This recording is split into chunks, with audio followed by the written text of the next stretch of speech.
नमस्कार जोहार, आप देख रहे हैं न्यूज जेएच अपडेट का न्यूज बुलेटिन। बढ़ते हैं झारखंड की आज की महत्वपूर्ण खबरों की ओर।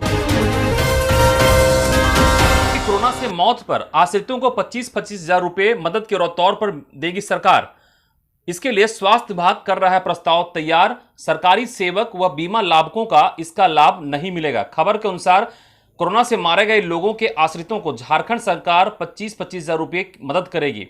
इसकी तैयारी कर ली गई है। स्वास्थ्य विभाग ने इसका प्रस्ताव तैयार कर वित्त विभाग को भेज दिया है। वहीं PMJJY के तहत मिलेंगे 2 लाख रुपए। खबर के अनुसार कोरोना से मारे गए आम लोगों के परिजनों को प्रधानमंत्री जीवन ज्योति बीमा योजना के तहत 2 लाख का भुगतान होगा। स्वास्थ्य अधिकारी सिद्धार्थ त्रिपाठी ने बताया कि सरकार बीमा राशि भुगतान कर काम कर रही है। योजना के तहत फिलहाल 113 लोगों को चिन्हित किया गया है जिन्हें। अगली खबर, झारखंड में शनिवार को मिले 517 नए पॉजिटिव मामले, वहीं 12 संक्रमितों की हुई मृत्यु। झारखंड में कुल 6239 अभी भी सक्रिय मामले।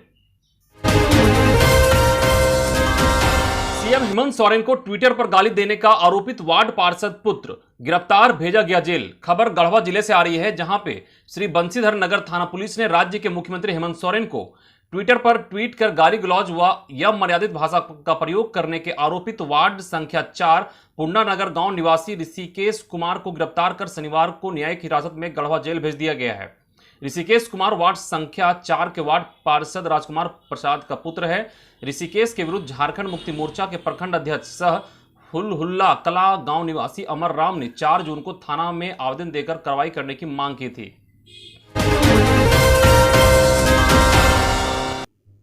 भगवान बिरसा जैविक उद्यान में भालू की मौत, 48 घंटे के अंदर हुई दूसरी मौत। भगवान बिरसा जैविक उद्यान में 2 दिनों के अंतराल में 2 जानवरों की मौत हो गई। शनिवार को जैविक उद्यान में 2 भालू के बीच हुई लड़ाई में एक देसी भालू की मौत हो गई।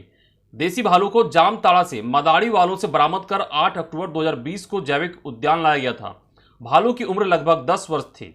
उद्यान प्रशासन ने 100 को परिसर में बने सौदागृह में रख दिया है। रविवार को पोस्टमार्टम के बाद उसे जला दिया जाएगा। गुरुवार की देर रात जैविक उद्यान में एक बाघ की भी मौत बीमारी से हुई थी। अगली खबर जनहित से जुड़ी हुई है। बता दें कि श्रमिकों को श्रम विभाग की ओर से कई सुविधाएं मिल रही है। रजिस्ट्रेशन करें और इसका लाभ उठाएं। खबर के अनुसार बच्चों की पढ़ाई लिखाई, शादी ब्याह जैसे मौकों पर श्रमिकों की सहायता के लिए श्रम विभाग ने पंजीकृत मजदूरों के लिए कई योजना लाई है।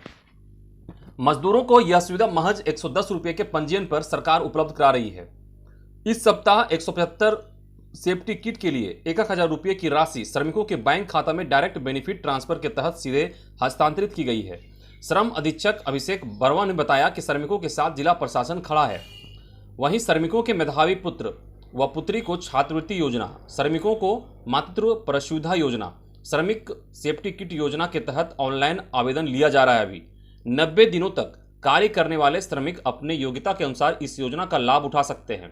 इस योजना के अलावे निबंधित मजदूरों को 2 संतानों के विवाह के लिए 30,000 रुपये तक मदद श्रम विभाग करेगा। इसके लिए श्रम विभाग ने विवाह सहायता योजना शुरू की है। श्रम अधीक्षक ने बताया कि जिले में लगभग 50,000 मजदूर निबंधित हैं। झारखंड के सीएम हेमंत सोरेन ने विश्व पर्यावरण दिवस पर अपने आवासीय परिसर में किया पौधारोपण। भावी पीढ़ी के लिए की पर्यावरण संरक्षण का संकल्प लेने की अपील। कहा, पर्यावरण की सुरक्षा मनुष्य जीवन से जुड़ा हुआ है। पर्यावरण का संरक्षण हम सभी की सामूहिक जिम्मेवारी है। मुख्यमंत्री ने आगे कहा कि हर हाल में राज्य में हरियाली बनाए रखने की आवश्यकता है।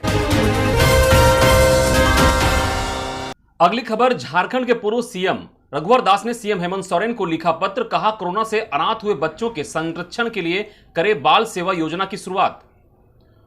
झारखंड के पूर्व सीएम रघुवर दास ने सीएम हेमंत सोरेन को पत्र लिखकर यह भी कहा कि केंद्र सरकार के अलावा उत्तर प्रदेश एवं मध्य प्रदेश की सरकारों ने अनाथ बच्चों की मदद के लिए कई तरह की सेवा योजना की घोषणा की है। इसी तरह झारखंड सरकार भी राज्य के अनाथ बच्चों के संरक्षण, भरण पोषण, शिक्षा, चिकित्सा की व्यवस्था आदि के लिए बाल सेवा योजना के तहत प्रति माह एक मुफ्त सहयोग राशि प्रदान करने की व्यवस्था करें। हजारीबाग के बड़का गांव से कांग्रेस की विधायिका अंबा प्रसाद की अचानक क्षेत्र का दौरा करने के दौरान तबियत बिगड़ी। रामगढ़ अस्पताल में चल रहा है इलाज के दौरान डॉक्टर ने सबसे पहले कोरोना की जांच की, जिसमें विधायक का रिपोर्ट नेगेटिव आई। आपको बता दें कि कोरोना संक्रमण काल में वह विधानसभा क्षेत्र की विभिन्न पंचायतों व गांवों का दौरा कर रही थी। शनिवार को आत्मा हजारीबाग में कृषि जागरूकता रथ को रवाना करने के बाद जब वे मकतकम्मा चौक सड़क निर्माण के निरीक्षण कर रही थी, तभी अचानक उनको चक्कर आया एवं तबियत बिगड़ने लगी। सांस लेने में तकलीफ एवं चक्कर आने पर उन्हें रामगढ़ के सदर अस्पताल में भर्ती करवाया गया है। झारखंड के डीजीपी ने सरायकेला के अति नक्सल प्रभावित क्षेत्र रायजामा स्थित पुलिस कैंप का किया दौरा। एंटी नक्सल ऑपरेशन को लेकर पुलिस कर्मियों को दिया मंत्र, ग्रामीणों से भी किया सीधा संवाद। चावल लूटने वाले गिरोह का पर्दाफाश, 4 गिरफ्तार। खबर के अनुसार रांची पुलिस ने लापों की सरसा जंगल के समीप हथियार के बल पर चावल लूट मामले का खुलासा कर लिया है। मामले में पुलिस ने 4 को गिरफ्तार किया है। गिरफ्तार अपराधियों में कर्रा के विक्रम लोहरा, लापों के रंजीत तिर्की, देवदास और सूरज उरांव शामिल है। वहीं 3 अन्य लोग पुलिस की गिरफ्त से बाहर हैं। आरोपियों के पास से पुलिस ने 60 बोरा लूटा हुआ चावल और 45 पीस खाली चावल का बोरा बरामद कर लिया है। अगली खबर, शिक्षा मंत्री जगन्नाथ महतो ने केंद्र सरकार से पारा शिक्षकों की कटौती की गई राशि को वापस करने की मांग की। आगे कहा कि पारा शिक्षकों के साथ वे आज भी खड़े हैं। उन्होंने कहा कि कोरोना काल में पढ़ाई काफी प्रभावित हुई है। सरकारी स्कूलों में पढ़ने वाले बच्चों को प्राइवेट स्कूलों की तुलना में आज भी सुविधाएं कम मिल रही है। गांव में स्मार्टफोन नहीं है, कहीं बिजली नहीं है तो कहीं नेटवर्क नहीं है। खुद वे ही ऑनलाइन शिक्षा से संतुष्ट नहीं है। आपको बता दें कि इलाज के लिए चेन्नई गए श्री महतो अभी तक झारखंड नहीं लौटे हैं। बढ़ते हैं अगली खबर की ओर। बता दें कि कोरोना से ठीक हो रहे मरीजों में मिल रहे हैं टीबी के लक्षण। जमशेदपुर जिले में टीबी के मरीजों की संख्या में लगातार वृद्धि हो रही है। शहर और ग्रामीण क्षेत्रों से इलाज कराने एमजीएम अस्पताल आने वाले 100 मरीजों में से 30 में टीबी के लक्षण मिल रहे हैं। इनमें ग्रामीण क्षेत्रों के मरीजों की संख्या सर्वाधिक है। वहीं 10% मरीज ऐसे हैं जिन्हें पहले कोरोना हुआ था। अचानक टीबी मरीजों की संख्या में वृद्धि से एमजीएम अस्पताल का मेडिसिन विभाग चौकन्ना हो गया। मानसून के पहले झारखंड के किसानों को 50% अनुदान पर मिलेगा बीज, कालाबाजारी पर लगेगी रोक। कृषि जागरूकता रथ रवाना करते बोले कृषि मंत्री बादल पत्रलेख। बता दें कि कोरोना के संक्रमण काल में किसानों ने हमें जीने की उम्मीद दी है। ऐसे में सभी का फर्ज है कि किसानों को उनके अधिकार दिए जाएं और उन्नत कृषि उत्पादन में सरकार सहभागी बने, क्योंकि जीवन के साथ जीविका के मंत्र को लेकर चलना होगा, तभी हम प्राकृतिक आपदाओं से लड़ सकते हैं। उन्होंने कहा कि राज्य के सभी किसानों को 50% की अनुदानित दर पर मानसून आने के पूर्व बीज उपलब्ध करा दिया जाएगा। ये बातें झारखंड के कृषि मंत्री बादल पत्रलेख ने रांची के नेपाल हाउस से कृषि जागरूकता रथ को हरी झंडी दिखाकर रवाना करने की बात कही। अगली खबर, बीआईटी मेसरा ओपी क्षेत्र के रिंग रोड स्थित ड्रीम पॉइंट पेट्रोल पंप में अपराधियों ने हथियार के बल पर लूटे 2,78,000 रुपये, कर्मियों को भी पीटा। खबर के अनुसार अपराधी 6 की संख्या में आए। इस वारदात को अंजाम देने के बाद पिस्टल लहराते हुए पैदल ही मौके से फरार हो गए। घटना शनिवार की सुबह 3 बजे की है। बताया जा रहा है कि शनिवार की सुबह 6 की संख्या में अपराधी पैदल पेट्रोल पंप में घुसे, मौजूद मैनेजर शाहिद अंसारी को हथियार के बल पर अपने कब्जे में ले लिया। मामले में मैनेजर शाहिद अंसारी के बयान पर मेसरा ओपी में प्राथमिकी दर्ज की गई है। आईआईटी धनबाद में अब जुलाई से जून होगा वैकेंसी ईयर, कई विभागों में होगी भर्तियां। खबर के अनुसार आईएसएम धनबाद का वैकेंसी ईयर अब प्रत्येक वर्ष जुलाई से जून होगा। आईआईटी धनबाद ने नियुक्ति प्रोन्नति से संबंधित मॉडल कैलेंडर जारी किया है। वर्ष 2022-23 के लिए 1 जुलाई से 22 से 30 जून 2023 तक वैकेंसी ईयर होगा। आईआईटी ने जारी निर्देश में प्रत्येक महीना पूरी होने वाली प्रक्रिया की भी घोषणा की है, ताकि यह निर्देश रहे कि किस महीना क्या क्या होना है। नवंबर 21 में विज्ञापन से संबंधित नोटिफिकेशन जारी किया जाएगा। तमिलनाडु से दुमका लौटी बेटियों ने झारखंड में पलायन की दुखती रग पर रख दिया हाथ, अभी घर जाने की इजाजत नहीं। अलेपी एक्सप्रेस से शुक्रवार को धनबाद पहुंचने के बाद 36 बेटियों को दुमका भेजा गया।